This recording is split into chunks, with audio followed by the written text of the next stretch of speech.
May mga nakalinyang aktibidad ngayong araw para sa paggunita ng 39th anniversary ng EDSA People Power Revolution. Live mula sa People Power Monument sa EDSA, nagbabalita mula sa frontline si Hannibal Talete. Hannibal, anong aktibidad ba ang meron dyan ngayon?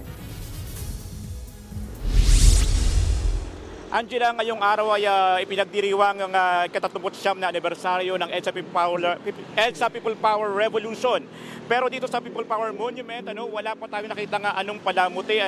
Pero ilang poster na nakasabit sa poste ng ilaw ang nakita natin kanina na nakasulat na EDSA at 39. Madaling araw pa lang nagbabantay na rito sa People Power Monument ang mga pulis mula sa Quezon City.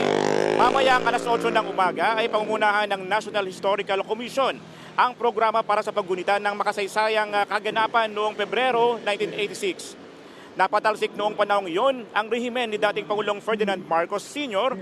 dahil sa mapayapang pag-aklas ng mamamayan. Magkakaroon din dito ng flag raising ceremony at wreath laying. Ang tema ngayong anibersaryo ay sama-samang pagsulong, ramdam ang lakas ng bayan.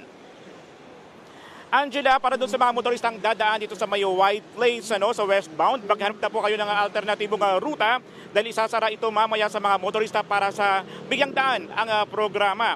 Ang eastbound naman, nilagyan na ng zipper lane para pwedeng na makadaan ang mga motorista. Angela. Alright, maraming salamat, Hannibal Talete. Mga kapatid, Dimples Romana po, kumpletuhin ang inyong umaga ng mga kwentong puno ng inspirasyon. Salubungin po ang bawat araw ng may ngiti at pag-asa.